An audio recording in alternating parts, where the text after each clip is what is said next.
not just of the three folks that, you know, I'm sharing this Zoom stage with, but all the unheralded volunteers and workers and grassroots folks who believed. And so my first message is thank you, Georgia, because you inspired us and you point the way for the rest of the country. The second job I have is to say, you know, the problem with doing such a good job is, I guess, you know, folks come back and ask you to do some more. And you are now, once again, the center of our civic universe, because the special election in Georgia is going to determine ultimately the course of the Biden presidency and whether Joe Biden and Kamala Harris can deliver legislatively all the commitments they've made.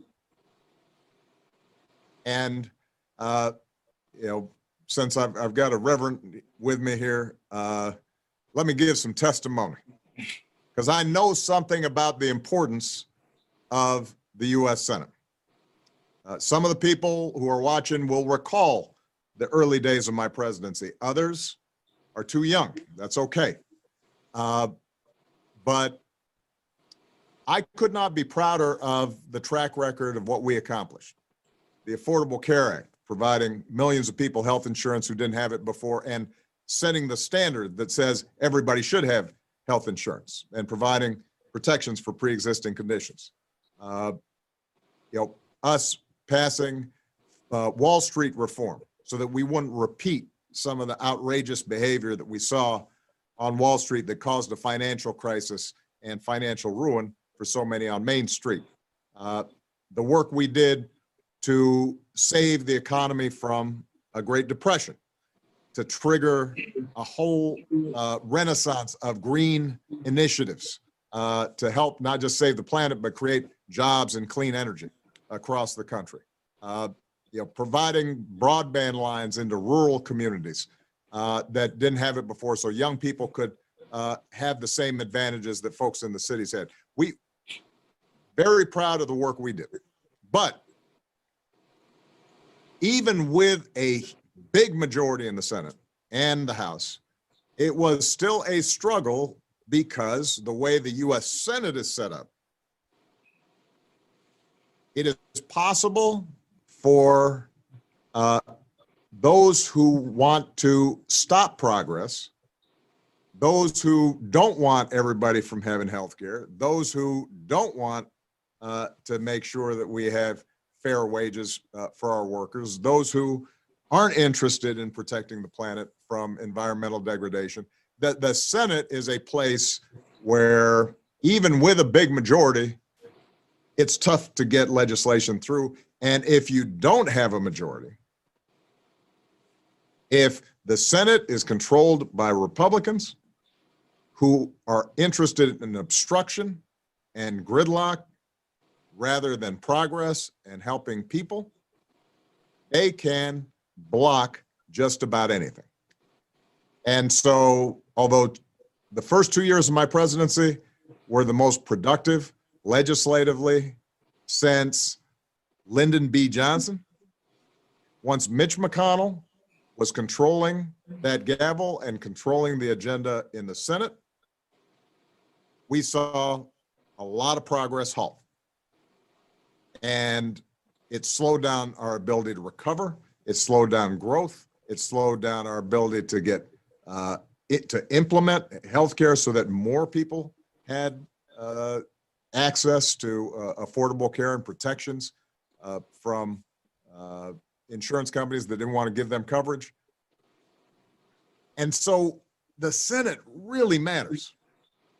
And one of the frustrations that I had during my presidency was oftentimes, you know, folks who were even my supporters, they'd say, well, you know what? Look, we got Barack there now.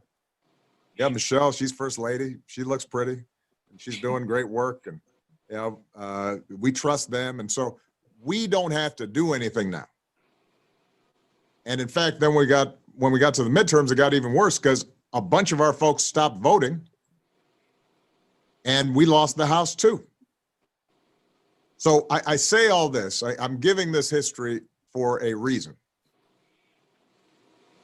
The promise of the Biden presidency and the Harris vice presidency rests in part on their ability to have a cooperative posture with Congress. And to do that, we have to have the two gentlemen who are running for Senate in Georgia, Raphael Warnock and John Ossoff, there to help move that agenda forward. If we win those two seats, then you have a 50-50 situation in the Senate. And by the way, I'm making here not just a partisan statement. The good news, if you have that kind of 50-50 situation, is it frees up some of those Republicans who know better to say, well, maybe we should cooperate.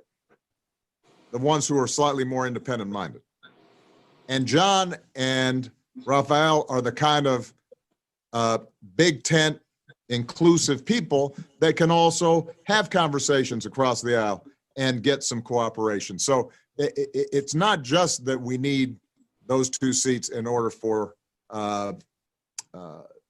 Democrats to control the agenda, but it's also, I think, these are the kinds of gentlemen who are going to be able to create an atmosphere of cooperation, of progress, and most of all, keeping the concerns of the American people and the people of Georgia first. And so I'm hoping that everybody understands the urgency of this upcoming election.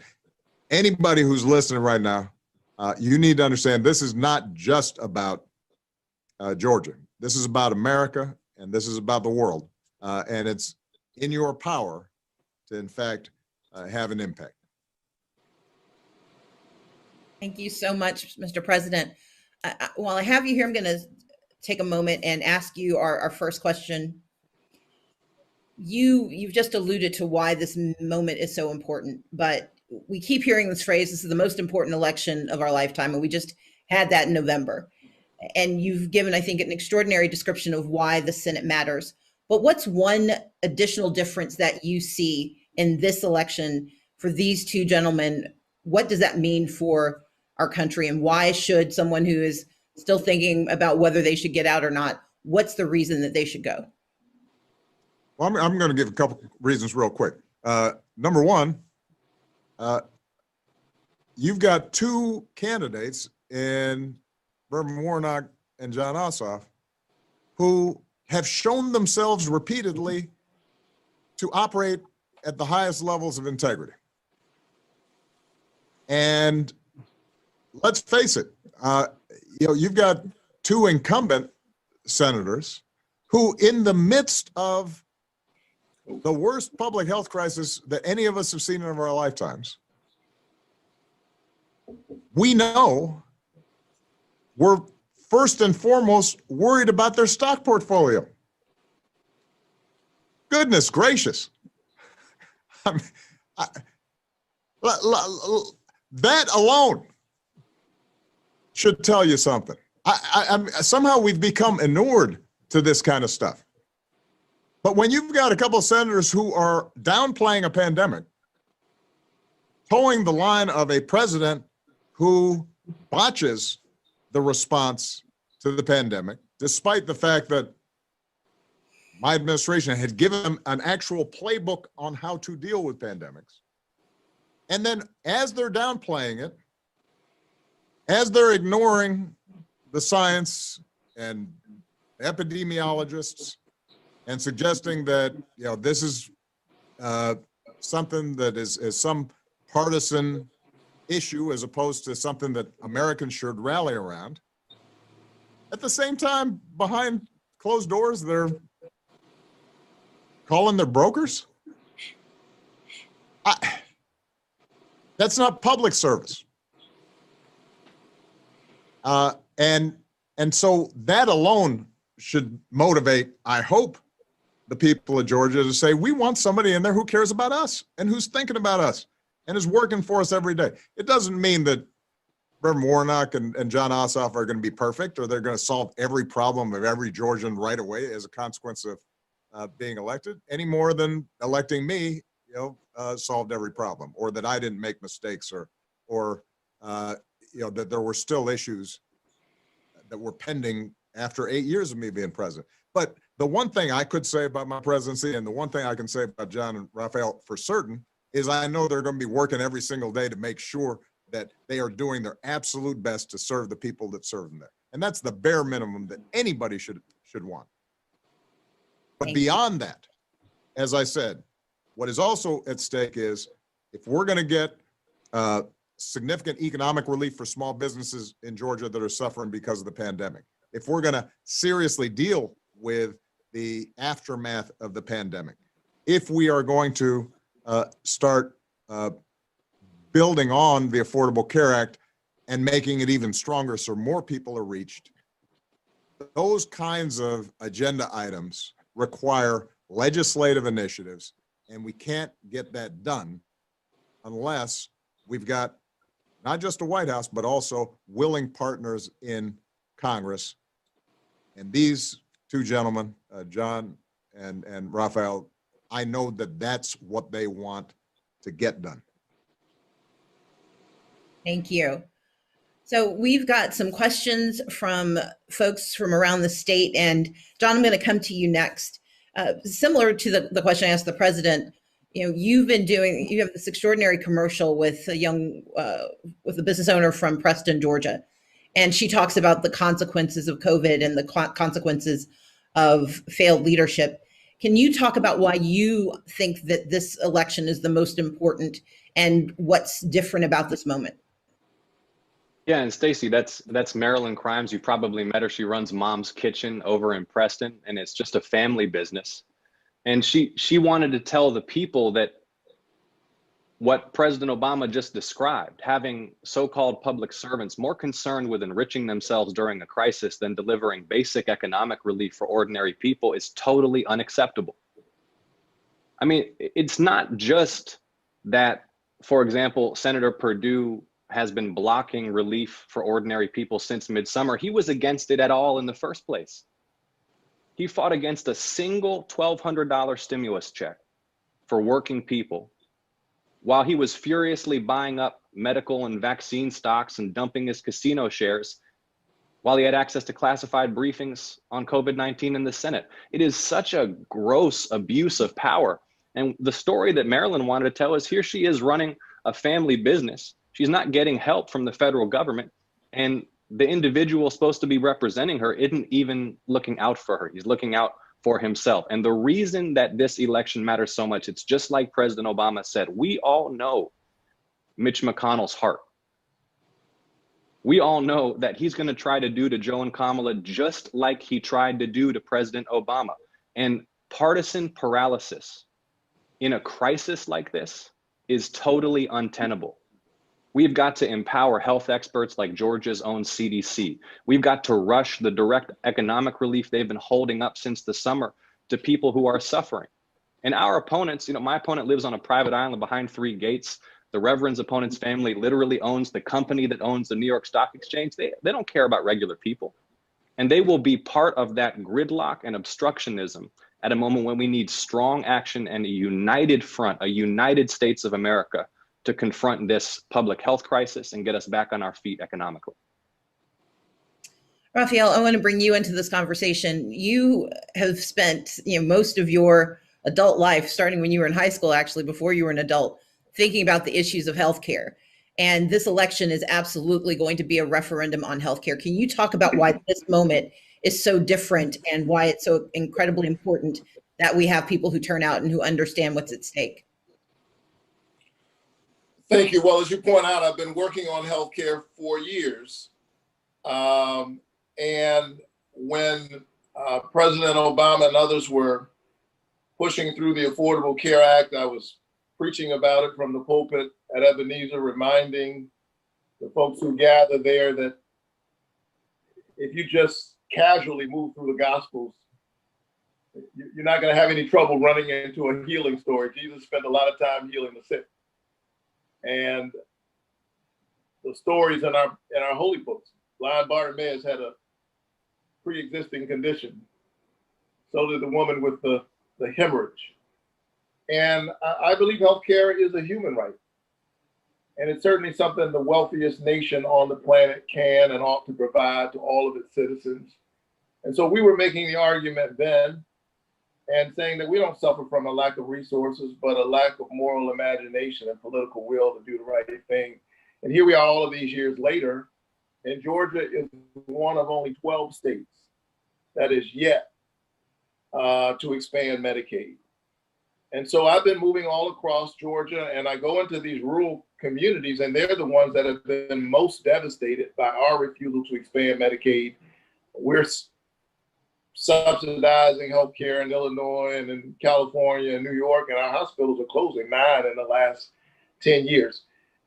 So it was already an urgent issue, but the pandemic brought these long-standing disparities in healthcare and economic disparities into sharper focus, so that the people who were already hurting are hurting even more. We should have known before the pandemic that I need my neighbor to be covered. That if she is uncovered, that has implications not only for her family but for mine. But when you're dealing with a deadly airborne disease, suddenly we learn that we're as close to each other's humanity as a cough, as a sneeze. That person might be uncovered, but I'm unprotected. We're tied, as Dr. King said, in a single garment of destiny. So the pandemic has brought it into sharper focus and has made it even more urgent. And we got to strengthen the Affordable Care Act. We've got to make sure that we get more people covered. And we need representation in the Senate that's not there to represent Big Pharma. So that while claiming to be the captains of industry and so committed to free enterprise, you don't want the pharmaceutical companies to have to negotiate the cost of prescription drugs with Medicare. That doesn't make any sense. And so this work needs to be done. It's urgent. And I'm just honored to be a part of that conversation. Well, we know now why we need to do this. Let's talk about what we need to do. And I think that's going to be the most meaningful part of this conversation, because when we've got President Obama, we've got Reverend Warnock, and we've got John Ossoff, you have an opportunity to tell everyone watching and everyone who's going to be replaying this, we want to give them 3 things to do. So I'm going to ask each of you to give me one thing that they can do to make certain that we can meet this moment and achieve the outcomes of, getting ready and having hope and really continuing to fix our country. So John, I'm going to start with you. What's one thing you want people watching to do to make this happen? Georgia, and especially young people here in Georgia, make a plan to vote. Make a plan to vote. December 14th, the first day of early voting. Vote for health and jobs and justice. Vote to get us out of this crisis. We can pass a new Civil Rights Act. We can make sure that everybody has the health care they need. We can protect our environment. The future is limitless, but we've got to win these races. It's going to come down to youth turnout. So I am calling on young people in Georgia to make a plan to vote. Reverend Warnock. And on that score, I want to say that young people who were not eligible to vote on November 3rd, if you're 17, you'll be 18 by Election Day, you can still register. You have until December the 7th, just a couple more days to get registered. So register to vote. And then to everybody else, make sure that you vote and make sure that everybody in your circle votes. All of our faith leaders, voter participation is a non-partisan exercise. It is something you can certainly push from your pulpit. I believe that a vote is a kind of prayer for the kind of world that we want to live in.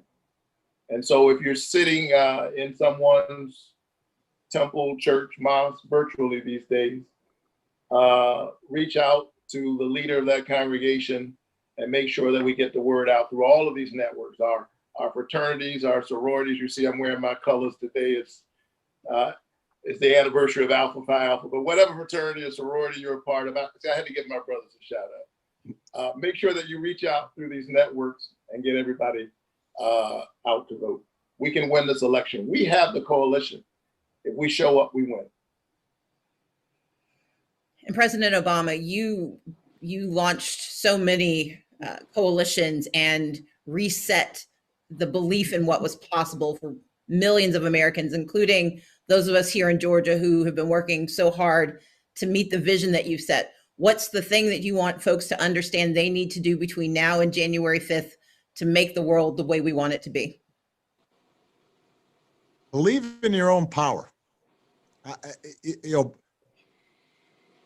the vote is an expression that what each of us does matter. And we live in a time and a world where so often we are given the message that you have to be wealthy, you have to be powerful, you have to have connections in order to have influence. But the premise of our nation is all people have a voice. All people have power in a government of, by, and for the people. And I think about our dear friend, John Lewis, who's looking down on us. Who would have thought that a young man in his early 20s with kind of a scruffy looking overcoat and a backpack, standing at the front of a bridge, would end up triggering a moral awakening that transformed a nation. And yet that's what happened. And that was because he understood, as Stacy and John and Raphael understand, as I understood when I started on this journey, that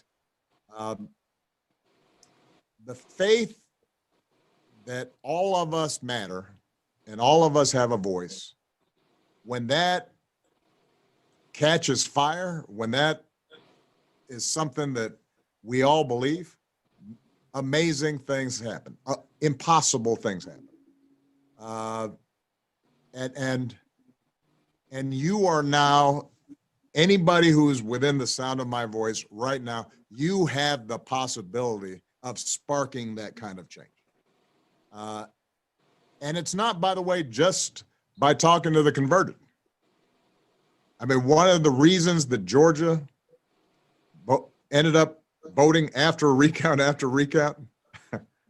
for Joe Biden and Kamala Harris was because there were a number of folks who decided, you know what, partisanship only goes so far. At a certain point, what matters is integrity, and what matters is values. What matters is how we treat each other. And I think there's still some folks in Georgia who we may not anticipate will vote for John and Raphael. They may be your coworkers, they may be your fellow congregants, they may be somebody, you know, that you're a fellow parent at a school who if you have that conversation with them, I think you may be able to persuade them. So I want everybody, I'm assuming everybody who's listening to this is going to vote. And I sure hope everybody who's listening is going to get everybody else that they know to vote in their circle.